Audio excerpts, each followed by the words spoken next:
Most of life's outcomes are the result of a series of decisions. Whenever presented with options or alternative courses of action, people naturally choose what is best for themselves, according to their individual preferences. And at work, it is our job to decide in a way that would maximize the benefit to the company we serve. Proper decision making is a fairly straightforward process. List out the pros and the cons of the action under consideration, and proceed if the cumulative value of the advantages or gains outweigh the negative elements. Usually, a much longer list on one column gives a clear indication. For selection among multiple alternatives, we could use a more systematic approach. First, identify the criteria relevant to the evaluation. Then give a corresponding weightage to each of them according to its importance. Next, rate how well the available options satisfy the requirements, and calculate the total weighted score. Finally, pick the one with the highest score. For example, a person is deciding which one to buy among 3 units of houses. The relevant criteria to him are location, size, and price. He gives the proportionate weightage for each criteria based on the importance, then rates each housing unit by how well it fulfills those requirements. To compute the score, he multiplies the rating with the weightage and adds them all up. And to decide among courses of action with a varying chance of success, first we have to determine the probability of each outcome and its value. Then calculate the expected value by multiplying them. The option with the highest expected value is to be chosen. For example, you're considering putting the same amount of money in one of 2 different investments. Option A has a 60% chance of success and will yield a $10,000 profit. In comparison, option B has an 80% chance of success for an $8,000 profit. The expected values are $6,000 and $6,400. Now the right choice is obvious. When the decision process is quantified, our judgment becomes objective. That's the way we have always done it.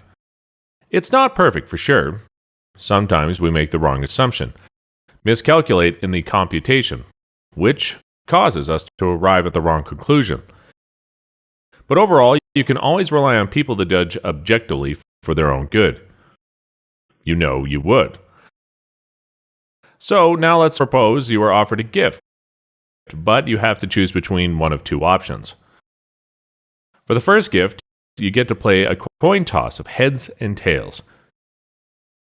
If you call it right, you get $50, or get nothing if you are wrong.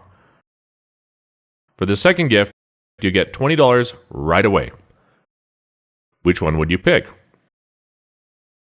Most likely, it's the second. You would prefer sure money than a potential nothing, even though the expected value of the first option is higher after factoring in the chances. Contradictory to our earlier view, it doesn't appear in this case that people always decide in such a way that would earn them the maximum value.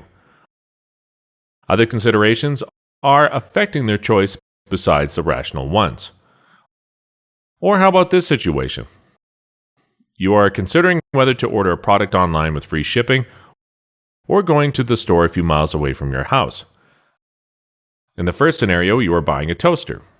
The same model costs $70 online and only $55 at the store. Would you drive to the store for a better deal? I'm sure you would. The discounted price is too good to pass. In the second scenario, you're buying a smartphone. It costs $1,125 online and $1,110 at the store. Now, would you bother go to the store? Probably not.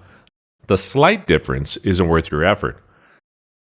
In both cases, you'd be equally better off after putting in the same amount of effort by going to the store, if judged by the impact on your bank balance. Yet, you think otherwise. Again, our selection criteria appear haphazard. Indeed, when you reflect on the past decisions that you and the people around you have made, you'd realize there are many instances that you admit now to be quite misguided. There were products that you shouldn't have bought, or deals that you shouldn't have closed, or better opportunities that you've overlooked. And it was because you didn't always think through the justification, consider all relevant factors, or gather enough information. You decided intuitively and emotionally. You made different conclusions under different circumstances, although for precisely the same problem. In short, too many of our life choices, big and small, were not the outcome of a proper and clear reasoning process. In those instances, we suffer from the negative impact. At the workplace, such missteps cause the company to incur avoidable losses or miss a chance on profitable exploits. In hindsight, the mistakes are glaringly obvious. We are puzzled how we didn't see it at the time. Or we would also find ways to rationalize them and feel better about it. Whatever it is, something happened when the decision-making process meets the real world. Why is it important to know how people actually decide? Because it lets us better predict what other people would really do, and we can be more prepared with the appropriate response. As our experience shows, the assumption that people, for the most part, decide rationally has generated disappointments and produced poor outcomes. The aim is to get deeper insights into the thought process of someone's decision. This would also enable us to have some role in shaping it towards a particular direction. Call it the psychology of influence, or nudging for behavioral change, or the art of getting to yes. In this course, we'll show you the underlying mechanisms. It's up to you to deal with the ethics. And not least, the knowledge and heightened awareness of the significant tendencies of human behavior would give you a front row seat into your own mental response. You get to evaluate for yourself whether the judgment you have formed and the decision you are about to make is backed by wholly rational consideration. You gain a better appreciation of the consequences of muddled thinking, one that relies on emotion or mere gut feeling, and learn to avoid them. And even if the realization arrives too late, hopefully there's a correction you can make when mistakes have been committed. The material from this course is entirely based on scientific findings from the related field of behavioral sciences, including behavioral economy and the behavioral insights approach. As the fields acquire greater prominence in recent years, you are likely to have been exposed to or read some of the same topics. You could even validate many of the observations in your personal experience. With the breadth of the course's coverage, now is your chance to gain a more complete overview of all the essential and interrelated concepts. They're presented in a comprehensive, clear, and accessible manner, and illustrated with numerous examples from familiar situations. You will not necessarily come out at the end of this course a wise human being or a cunning manipulator. Still, you would surely acquire a more profound understanding of human cognitive patterns through their various tendencies, limitations, and motivations, particularly in the area of judgment and decision making. The included tips and techniques will show you how to overcome the negative impacts and leverage the insights to your strategic advantage.